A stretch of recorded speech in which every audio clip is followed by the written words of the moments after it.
Hey watch friends, today we're going to take a look at a topic that should be applicable to everyone in this hobby, and that is sizing bracelets. Specifically, we're going to look at some tips and tricks, whether you're new to the hobby or have a lot of experience. There should be some things in here that will help you out to keep from marring your future bracelet.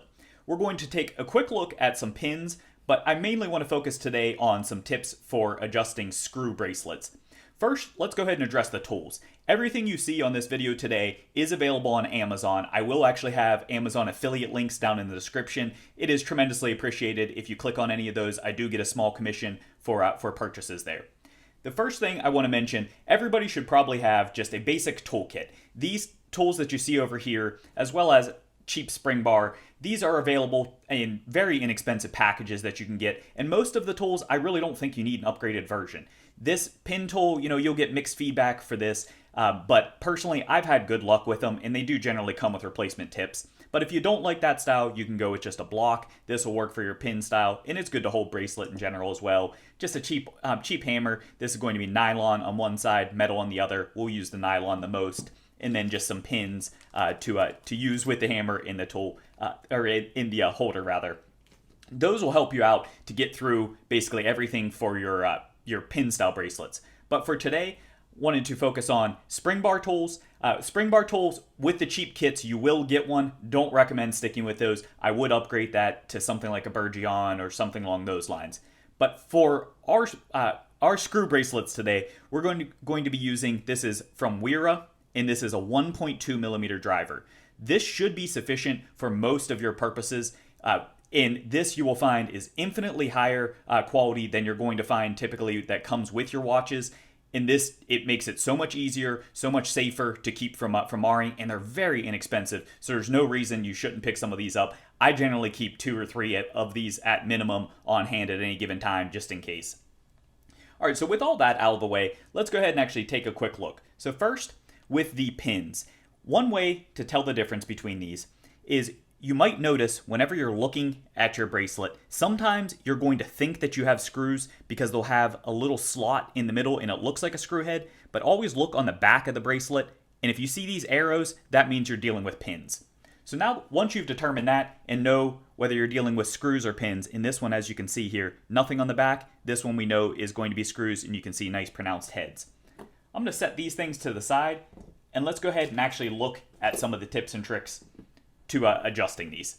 I have 2 different styles here, and we'll get into the reason for that why.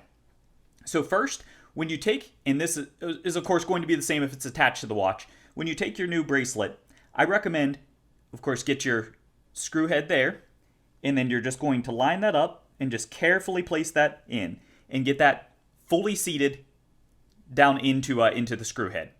Next, I would recommend take a technique like this where you pinch on, and you can actually pinch both the bracelet and the screwdriver. That last part is critical here. That will help to keep from slipping off. So what you do is you're going to apply inward, so downward pressure, and you're just going to gently turn that. If you're feeling any resistance, don't try to force it. These screw heads here, these are going to be generally very easy to mar or to strip out. But as you can see here, this went pretty easily. The reason why I wanted to show this one is this is going to be a little bit of a different style head than you might be used to. So with this, you can see this actually has the threads on the head of the screw. So you're just going to have basically what looks like a post that flosses through, and this is from second hour in this particular example here. But at the top here, you'll have the heads. A lot of times, and we'll look at this in a second here, a lot of times you'll have the threads out towards the tip. The reason why that's important is we'll talk about Loctite and some different things here. This has a little bit of a different technique, so I'm going to set that aside for a second. Let's go ahead and pop out a more traditional. So again, just find your screw head. It's going to be on one side, not the other, and then just slide that in there, pinch a hold, and as you can see, the screwdriver isn't slipping around on that, so this makes it a lot easier to get through. A lot of times you'll find these slipping and sliding, and you can end up scratching the side of your bracelet. But here's a more traditional design. You can see with this one, you've got the threads out on the end. So looking at those directly next to each other, here's those 2 different styles. All right, so first, I want to address, as you saw with these ones, everything went smoothly. I didn't have to force it, everything just fed through. Some things that I would suggest, if you run into any resistance, first stop. Don't try to force it. You can sometimes jiggle and wiggle the links. It might just be binding up there. But a lot of times that won't be sufficient. So a couple things that you can possibly consider here. One would be to soak these in hot water. So take your actual bracelet. If you have an electric kettle, I'll have a link for that as well from Amazon. If you don't have one, they're great for French press, tea, all those kind of things. Also, all you have to actually do is take and submerge the bracelet. I would not put the watch head itself. Just dangle the bracelet, so that might require popping it out of the clasp. That'll generally just have pins for that. Here's one with micro adjust. You can see you just slide in there. That'd pop it free, and then pop whichever side you're trying to adjust. And all you do, take the water, bring it to a boil in the electric kettle, pour it in a mug, and then drop the bracelet. Again, just dangle the bracelet down in there. That'll actually help to soften adhesive and loosen things up. That will work in most cases. If it's very extreme, then you can use a creeping oil like a WD-40 or something like that. What you would do is I want to emphasize, make sure that you separate the head itself. Either take the bracelet completely off or do something to protect, wrap it in saran wrap, whatever you need to do there. But make sure that you very carefully apply to the screws. The reason for that being you don't want anything getting around the gaskets with a creeping oil because it's designed exactly to penetrate, so you don't want anything getting inside of your watch case. So with that, if you need to, you can spray, just gently apply some WD-40 or something down into the head. And then with that, let that soak, penetrate into the threads, and then do the same thing here. Again, if you feel resistance, work it kind of back and forth for that, and that will help that to get that down in there. If you need to reapply it, do so. And then with that, once you actually get the screw where it's coming without resistance, you're going to want to carefully clean everything up. Use alcohol, get rid of as much of that as you possibly can, because that's going to be important here in a minute. So now, once we have everything ready to go, and we're ready to put this back together. So now you've gotten your bracelet size. All you're going to do is take the screw here, and you're just going to floss that through. And you can see that should go in without any resistance. So we'll slide that down to there. Now that you have it here, what you're going to do to install this is you're going to take, I recommend turning it in reverse, and watch this. You can see and hopefully hear where that pops down. That'll keep you from cross-threading. So that's something that will help there as well. But before you install this though, one thing that I do want to recommend is anytime you're dealing with screws, and this is true for a new bracelet or once you've sized it, anytime you're dealing with screws, naturally, as you might expect, they can work themselves loose. So this is where I mentioned that the different styles would come into play.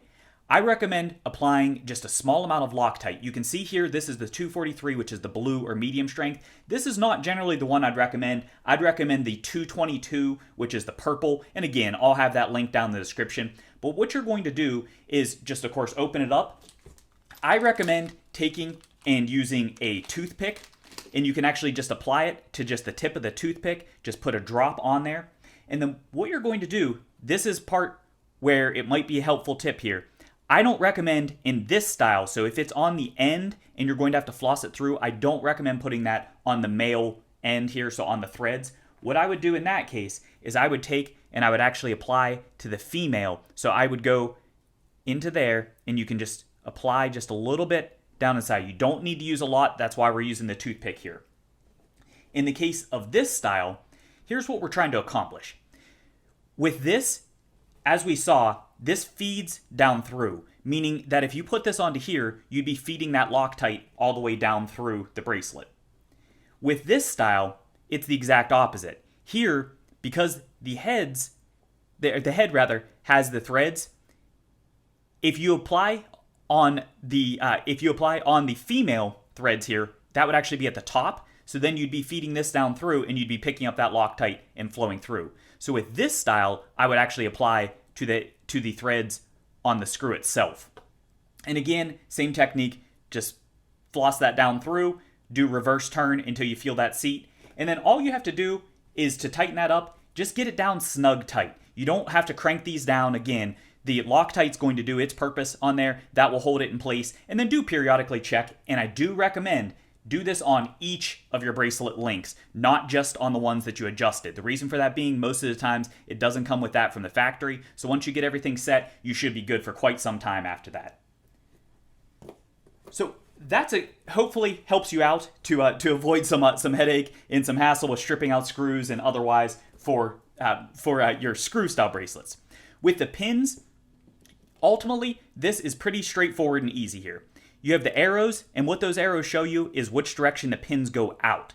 So you can go with the more traditional style, and you can put it in one of these blocks, and then you can just take your little punch. Make sure you find the correct size. They'll usually come with multiple size. The kit that I link will have that. And all you do would be to set that down in there. Make sure it's seated. If it's flush, it's easier there. You want to get this lined up with one of the holes so you can see a hole on the underside of the block. And then all you do, you use the metal side here for this one, and you just tap that, and that pin will come down through the other side. Personally, while not everybody likes it, I usually go with just the simplistic style here. With this one, again, all we're going to do, find our arrows. With this, I found these are pretty much worthless as far as lining up the height, so I generally just take this. All you do is just line that up in the block, carefully thread that into there, and then just make sure that you see that this is lined up. So you want to make sure that this is applying straight vertical pressure to avoid bending the pins, and then just again screw in very gently, and you can see how easy that was to do. Some of them are going to be stiff, some of them are going to have binding on there. So again, just like with the screws, don't force it, go easy, and it should be as simple as that to apply. To put it back in, I would not use this to reinstall them. When you go to reinstall, it's going to go the exact opposite. So make sure that you're being cautious as far as which direction this is going. Put that in there, you're going to go in the opposite. So now that was how you took it out. This is how you're going to put it back in, and make sure they are directional. So put it in the correct direction. And then with this, now we don't want to use the metal side. We want to use the nylon side. All you'll do is tap that in flush, get it down to where it's lined up. Then once you have that lined up, then just carefully line this up here and just give very light taps. You don't have to hit hard on it. That's how you're more likely to slip. And then once you get it below flush, then you can give it a little more of a generous tap because it'll hold the punch in place. So that's really all there is to it with this. Some basic tools throughout here. You've got a screwdriver, got a little hammer, got punches. That's all you need for these. It really doesn't have to be that hard. Yes, every now and then you're going to come up with one that's more challenging than others, especially with the screws. And do be aware with the pins, the example we used here was just a straight pin. There are sometimes collars that hold those in as well. Make sure if you do have a collar that you don't lose it. So use a clean work area for that and make sure you keep everything contained. If you do have a collar, make sure you slide that back in place. Always check to ensure that pins are securely seated back in, won't just slide in and out. Otherwise, of course, you can lose your bracelet. And then the same thing like we talked about for screws, make sure you do go through, ensure all the screws are nice and snugged up. Make sure that you apply the Loctite, and I recommend the method that we talked about here. And that's all you have that's all you have for that. And with that, that should leave you with a nice perfectly sized watch for your bracelet. You do, of course, have micro adjust on most of your watches, so that'll keep you in business. I hope this has helped you out. Thanks for watching.